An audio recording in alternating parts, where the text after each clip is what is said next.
In the mid-1990s, Thailand shone like a rising star. The skyline of Bangkok looked like a promise. Cranes stabbing at the clouds, glass towers climbing higher each month, neon signs glowing over the Chao Phraya River. The newspapers called it the Asian miracle. Factories hummed, night markets thrived, and everywhere the sound of new money echoed. The buzz of pagers, the laughter of traders, the rhythm of car engines bought on credit. Everyone was building something: a house, a business, a future. To the world's bankers, Thailand was a model student. Its currency, the baht, was pegged to the US dollar. Its interest rates attracted investors from Tokyo, London, New York. Dollars poured in and the miracle inflated like a balloon. But behind the skyline was a different Bangkok. Quieter, older, more fragile. Street vendors sold noodles for 5 baht while skyscrapers sold apartments for 5 million. Fishermen watched imported cars cross bridges built with borrowed money. And far from the capital, in the rice fields of the north, most villagers lived almost exactly as their grandparents had, planting, harvesting, trading by trust. They watched the city's success like one might watch a television show, dazzling, unreal, belonging to someone else. Among them was Boon a 60-year-old farmer in the province of Chiang Mai. He had never been to Bangkok. He owned 3 water buffalo, a wooden house, and a field of rice that flooded each year with the monsoon. To him, wealth was measured in sacks of grain and the laughter of grandchildren. He had never heard of hedge funds or currency pegs, but he had heard the sound of distant thunder and knew what it meant. A change was coming. The mirage of wealth. In 1996, Bangkok was drunk on optimism. Billboards promised instant riches. English phrases like stock option and IPO slipped into Thai conversation. Banks offered loans for everything: condos, cars, dreams. Even teachers and nurses became part-time investors, buying shares they barely understood. The baht felt invincible. Foreign money flooded in, betting that the miracle would never end. Construction sites covered the city like scaffolds of ambition. Each night, the lights burned later, the music louder. But in the air-conditioned offices of finance ministries, a whisper had begun. The numbers didn't add up. Exports were slowing, debt was climbing, and the cost of defending the baht was bleeding the central bank dry. Boonmi heard none of this. In his village, the year's worry was the drought. The rain had come late, and the soil cracked like pottery. But the elders said patience brings clouds, and so they waited. Waiting, after all, was the oldest investment strategy on earth: the collapse. On July 2nd, 1997, the Thai government made an announcement that echoed around the world. The baht would no longer be fixed to the US dollar. Within hours, its value collapsed. Banks panicked. Investors fled. The stock exchange fell like a row of dominoes. In Bangkok, silence replaced traffic for the first time in years. Construction cranes froze mid-air. Projects stopped overnight. Television showed scenes of office workers carrying boxes, ATMs flashing red warnings, families queuing to withdraw savings that no longer meant what they once did. The miracle was over, and in its place stood a mirror reflecting how fragile belief can be when it's built on borrowed hope. The International Monetary Fund arrived within weeks, briefcases full of rescue plans. They promised stability but demanded sacrifice. Higher taxes, spending cuts, interest rates that crushed small businesses. Factories closed, students dropped out, middle-class families sold their cars to pay mortgages denominated in foreign currency. Bangkok's towers stood half-built, like monuments to arrogance. The village watches the empire fall. In Boonmi's village, the crisis arrived like an echo. Trucks stopped bringing fuel. The price of fertilizer doubled. The cooperative bank shut its doors temporarily. Rumors drifted in with the radio static, words like devaluation and bailout that meant nothing but felt heavy. One afternoon, Boonmi's eldest son returned from the city with his wife and 2 children. He had lost his job at a factory that made plastic toys for export. The boss said orders are gone, he told his father. They said America isn't buying. Boonmi nodded slowly. Then we will plant again, he said. His son looked at him, confused. The season is over. Not for hunger, Boonmi replied. That night, by candlelight, the family talked. They would sell nothing this year. They would keep every grain, share with neighbors, trade what they could. The next morning, Boonmi hitched the buffalo and began plowing the field again, an act that looked backward to the city but forward to survival. The 2 economies. The newspapers in Bangkok ran headlines like Thailand bows to the IMF and baht hits historic low. But in Bunmi's world, another kind of headline was being written: Rice field still green. The elders called a meeting under the banyan tree. Each household listed what they still had: rice, chickens, bamboo, tools. Someone suggested creating a local exchange. If one family needed salt, they could trade a basket of rice. If someone needed medicine, others would gather money together. No contracts, no interest, only trust. They drew inspiration from old Buddhist teachings, sufficiency economy, a philosophy later championed by King Bhumibol Adulyadej. Know what is enough. The idea wasn't poverty, it was balance. It was the opposite of the fever that had infected the cities. Within weeks, the village became its own small economy. Children collected rainwater. Women revived forgotten recipes using herbs instead of imported spices. The school reopened with chalk instead of computers. Life slowed and somehow improved. Bunmi realized something profound. The world had not ended. Only the illusion of control had, the return of faith in each other. By the end of 1997, Thailand's GDP had shrunk by 10%. The baht lost half its value. The stock exchange fell 70%. But in the north, harvests were good. Bunmi's neighbors helped one another rebuild roofs, repair tools, and share seed. When a government official finally visited months later, he asked the villagers how they were surviving. An old woman laughed and said, "We don't survive, we live." She pointed to the fields. Money burned, but the rice still grows. The official wrote it down as a quote for his report. Later, it was repeated in speeches, cited as a symbol of resilience. But for the villagers, it was not philosophy. It was memory. Bunmi's son, once ashamed of returning home, began teaching children basic accounting. Not the kind taught in universities, but the arithmetic of fairness. How to keep records of shared harvests. How to divide work hours equally. He called it village economics. Others called it wisdom, the broader mirror. As the crisis spread across Asia to Indonesia, South Korea, Malaysia, the same pattern repeated. Currency collapse, IMF rescue, public pain. Skyscrapers turned into empty shells. Millionaires became debtors overnight.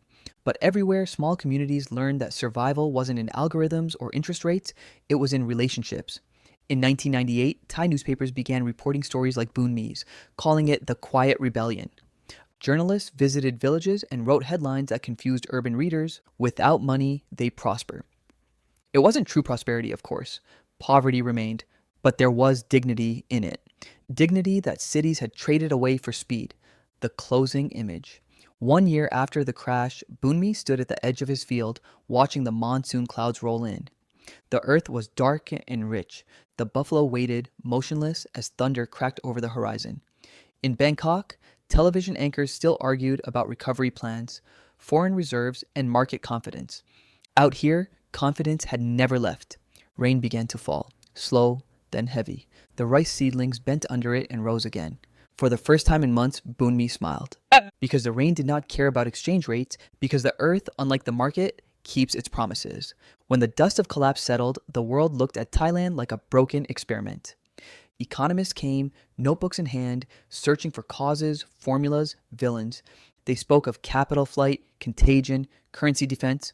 They wrote papers about macroeconomic imbalances and structural adjustment. But out in the fields, Bunmi's people didn't read reports. They read the sky. They knew that every storm ends, but not every lesson is learned. The first harvest after the fall. In 1998, a year after the crash, the village held a festival. The rice harvest was strong, not extraordinary, but enough. It was the first time in months that music returned to the square. Bamboo flutes, laughter, children running barefoot between stalls. They celebrated not money, but survival. They called it Wan Kwam Pofyang, the day of enough. A new custom emerged. Instead of collecting profits, each family offered a portion of their harvest to the community barn. It wasn't charity, it was insurance. The kind that didn't require signatures or fees. If someone's crop failed next season, they would take from the barn. Next year, they would repay it with grain, not guilt. Bunmi watched the piles grow, golden under the sun. He thought of the bank in Bangkok, the one his son had borrowed from, now bankrupt. He realized the difference between credit and trust. One demanded collateral, the other built it, the quiet revolution. Word spread. Officials from Chiang Mai came to observe what they called informal economic adaptation. They took photos, wrote reports, smiled politely. They didn't understand that what they were seeing wasn't adaptation, it was return. A few months later, journalists arrived. They interviewed villagers and printed stories with headlines like "The Community That Rejected Capitalism." It wasn't rejection exactly, it was correction. Bunmi told one reporter, "We didn't stop using money. We just stopped worshipping it." His quote made it to the front page of a national newspaper. In Bangkok, intellectuals debated its meaning. Some mocked it as naive, others saw something profound, a model for resilience in a globalized age. Soon, other villages began doing the same, reviving barter, creating small local currencies, teaching children the economy of enough. The movement grew quietly, carried not by protests or manifestos, but by example. The new kind of wealth. By 1999, Thailand's official economy was still fragile. The IMF declared its reforms a success. Foreign investors trickled back. The baht stabilized, but the scars remained. In the city, people spoke of recovery. In the countryside, they spoke of discovery. One evening, Bunmi sat with his neighbors by the fire. They discussed how wealth should be counted. A young man suggested acres of land. An elder said children. A woman laughed and said peace of mind. They all agreed that true wealth was what could not be devalued. The next morning, a teacher in the village school wrote on the blackboard, "The richest person is the one who owes the least." The children copied it neatly into their notebooks, not knowing they were writing a new economic theory in a single line. The urban pilgrims. As Thailand slowly recovered, some city dwellers began leaving Bangkok, not out of defeat but exhaustion. They called it Fracha Niom Mai, the new populism of simplicity. Former office workers came to rural towns to learn self-sufficiency.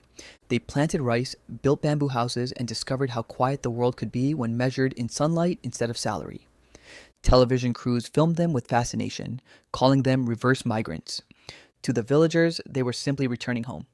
Bunmi's son became a guide for visitors. He showed them how the village ran its cooperative barn, how credit was measured in trust, how disputes were settled with conversation instead of courts. He didn't quote the IMF. He quoted his father, "When money left, we found each other." The philosopher king. That same year, King Bhumibol Adulyadej gave a speech that would become legend. He spoke of sufficiency economy, the idea that progress without moderation is self-destruction. He cited farmers, not financiers. He said the goal of a nation was not wealth, but balance. Across the country, classrooms began teaching it. Universities studied it. And while economists debated whether it could scale, the villagers smiled, because they had never waited for permission to live wisely. For Bunmi, it was simple. Sufficiency wasn't policy, it was instinct. A letter from Bangkok. In early 2000, Bunmi received a letter. It came from his old friend Somchai, who had moved to Bangkok decades earlier, and once boasted of owning 3 condos and a Mercedes. The letter was written on cheap paper. Somchai's business had collapsed. He was working as a taxi driver. He wrote, "I used to think I was free because I could buy anything. Now I know freedom is when you need nothing." Bunmi read it aloud to his family. His son folded it carefully and placed it in a wooden box, beside old family photos, seeds, and a piece of the broken plow that had once saved their first harvest. Artifacts of humility. The global lesson. By the mid-2000s, the 1997 crisis had faded from the headlines. Asia's economies recovered. Skyscrapers resumed their climb. New crises emerged elsewhere. The dot-com bubble, the global crash of 2008. Each time, experts asked the same questions. What went wrong? How do we restore growth? Almost no one asked what should grow. In Thailand's north, the question had already been answered. A community that once seemed primitive had become prophetic.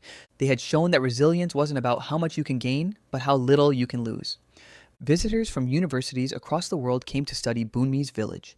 They found no revolutionaries, no ideology, just farmers who smiled and said, "We do what works."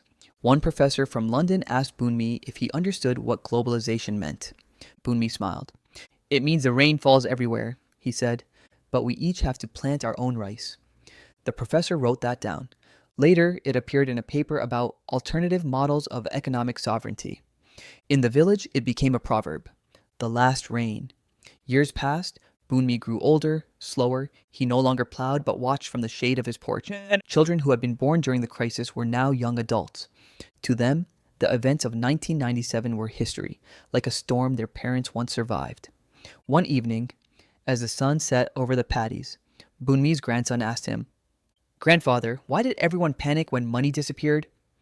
Bunmi smiled softly. "Because they thought money was the food," he said. "But money is only the bowl." The boy frowned, trying to understand. Bunmi looked at the horizon. "The bowl is useful," he said, "but if you forget to fill it, it feeds no one." The boy nodded slowly. Some lessons take a generation to bloom. The closing reflection. The world never truly stopped chasing growth. New markets rose, new crashes followed. But somewhere in the mountains of northern Thailand, a small village kept proving a quiet truth. An economy is only as strong as the relationships beneath it. They had built something more stable than currency, a network of trust watered by humility, protected by gratitude. And so, when the next storm came, and it always does, their barns were full, their hearts steady, their children unafraid. Because they understood what the rest of the world keeps forgetting colon. That prosperity built on speed is fragile, but prosperity built on enough will last forever. Epilogue. Today, travelers who visit Chiang Mai sometimes hear of a self-sufficient village tucked among the hills. They come expecting poverty and find abundance of a different kind. No skyscrapers, no cars, no noise, just rice fields glimmering in the wind, laughter from a market where half the goods are traded without a single baht changing hands. At the entrance to the village, a wooden sign reads, "When the world went broke, we remembered how to live." It isn't a monument, it's a reminder that wisdom doesn't vanish when markets do, and that sometimes the smallest places carry the biggest lessons. Because in 1997, when Asia's financial empire fell, the people who had the least lost the least, and the people who remembered the land outsmarted the world.